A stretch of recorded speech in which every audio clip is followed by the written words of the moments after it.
शुभम मंगलम। मैं दिव्या आप लोग का स्वागत करती हूँ। आज मैं अली बाबा 40 चोर की कहानी सुनाने जा रही हूँ। तो चलिए शुरू करते हैं। बहुत साल पहले परसिया के एक शहर में कालीन का एक व्यापारी रहता था। उसके 2 बेटे थे, कासिम और अली बाबा। उसका व्यापार बहुत अच्छा चल रहा था, लेकिन कुछ समय बाद उसकी मौत हो गई, जिसके बाद बड़े बेटे कासिम, जो बहुत लालची था, उसने सारे व्यापार पर कब्जा कर लिया और अली बाबा को घर से निकाल दिया। जिसके बाद अली बाबा और उसकी बीवी दूसरी जगह जाकर रहने लगे और गरीबी में जीवन बिताने लगे। अली बाबा जंगल से लकड़ियाँ काट के बेचता और उससे अपनी बीवी बच्चों का पालन पोषण करता। एक दिन वह जंगल में लकड़ियाँ काट रहा था तो उसने कुछ घुड़सवार को अपनी तरफ उस जंगल की तरफ से गुजरते हुए देखा, जो संख्या में 40 थे और उन 40 के पास एक पोटली थी और खंजर भी, जिसको देखकर अली बाबा समझ गया कि वह चोर हैं। अली बाबा उन सभी चोरों को देख ही रहा था कि वो 40 चोर एक पहाड़ी के सामने जाकर रुक गए। उन चोरों का सरदार पहाड़ी के सामने खुल जा सिमसिम बोला, जिसके बाद पहाड़ी में से खुफिया दरवाज़ा खुल गया और सारे चोर अंदर चले गए। दरवाज़ा फिर बंद हो गया। यह सब देखकर अली बाबा बहुत हैरान हो गया। वह उस पहाड़ को ऐसे ही कुछ समय तक देख रहा था कि वह खुफिया दरवाज़ा फिर से खुला और उसमें से 40 चोर निकले और दरवाज़ा बंद हुआ। फिर वो चले गए। अली बाबा को बहुत जानने की इच्छा हुई कि आखिर उस दरवाजे के अंदर क्या है। वह यह जानने के लिए उस पहाड़ के पास गया और जो चोरों के सरदार ने बोला था, खुल जा सिमसिम, वो बोला। उसके बाद दरवाज़ा खुल गया। अली बाबा गुफ़ा के अंदर चला गया। गुफ़ा के अंदर अली बाबा ने जाकर देखा कि वहाँ बहुत सारा सोना, चांदी, हीरे, जवाहरात और सोने के सिक्के रखे थे।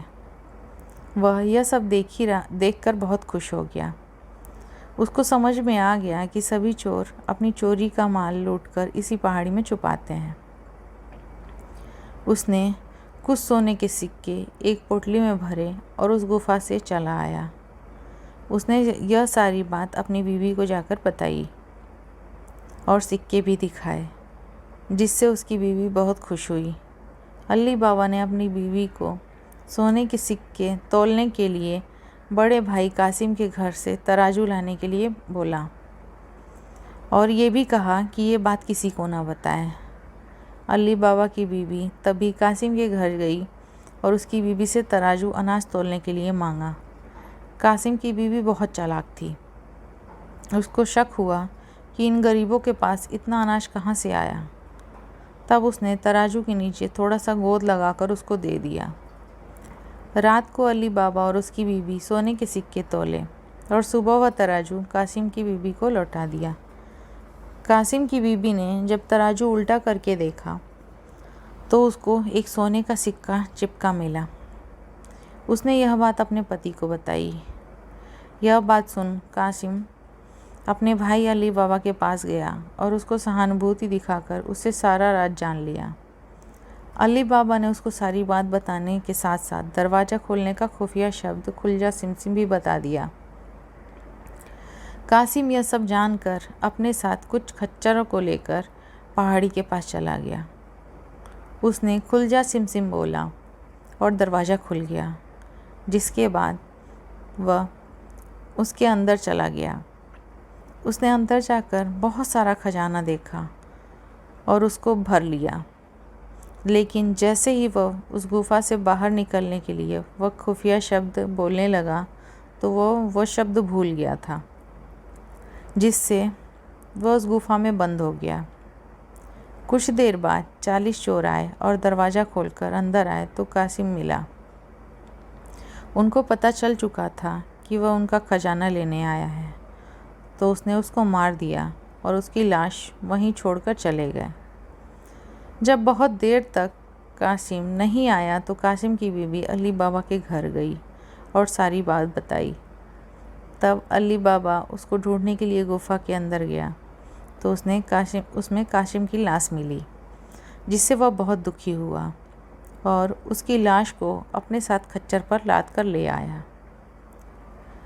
उसने यह बात किसी को न पता चले, इसके लिए कासिम की मौत बीमारी से हुई यह बहाना बनाया।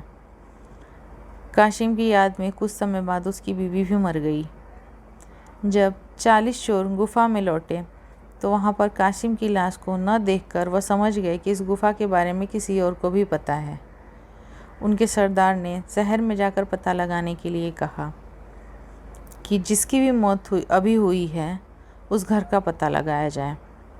जिसके बाद एक चोर शहर जाकर पता किया तो उसको अली बाबा के घर के बारे में पता चला, जिससे वह उस घर के दरवाजे पर एक क्रॉस का निशान बनाकर चला गया, जिससे सुबह उस घर की पहचान करके उस घर के सभी सदस्यों को मार सके। जब अली बाबा की बीवी ने दरवाजे पर क्रॉस का निशान देखा तो वह समझ गई कि कुछ तो गड़बड़ है। वह अपने आसपास के सभी घरों पर वही निशान बना दी।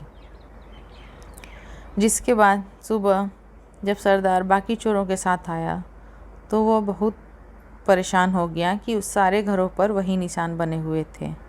फिर उसे परेशान होकर वापस लौटना पड़ा।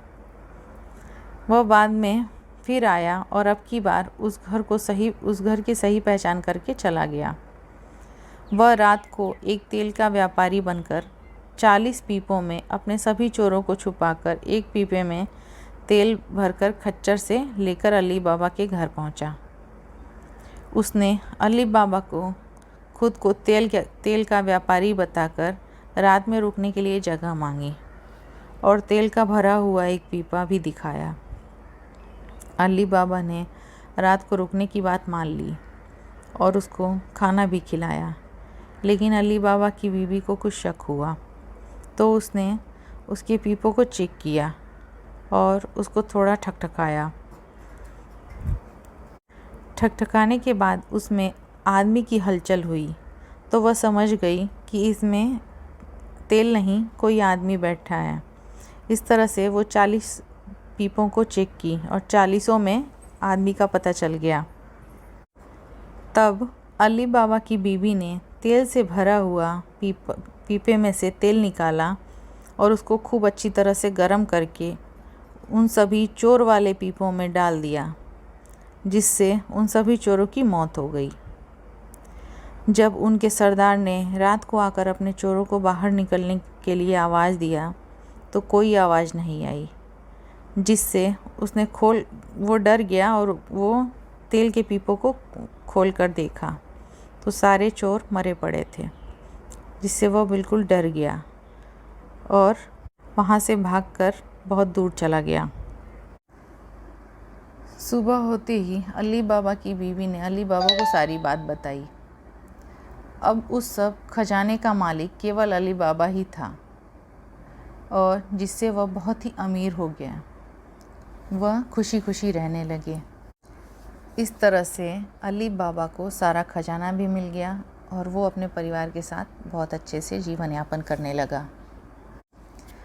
तो इस कहानी से हमें ये शिक्षा मिलती है कि हमें लालच नहीं करना चाहिए। जिस तरह कासिम एक लालची व्यक्ति था जिसने अपने भाई से व्यापार छीन लिया और खजाने के बारे में पता चलने पर वह अकेला ही खजाना लूटने चला और फिर क्या हुआ, उसका और उसके परिवार का विनाश हो गया।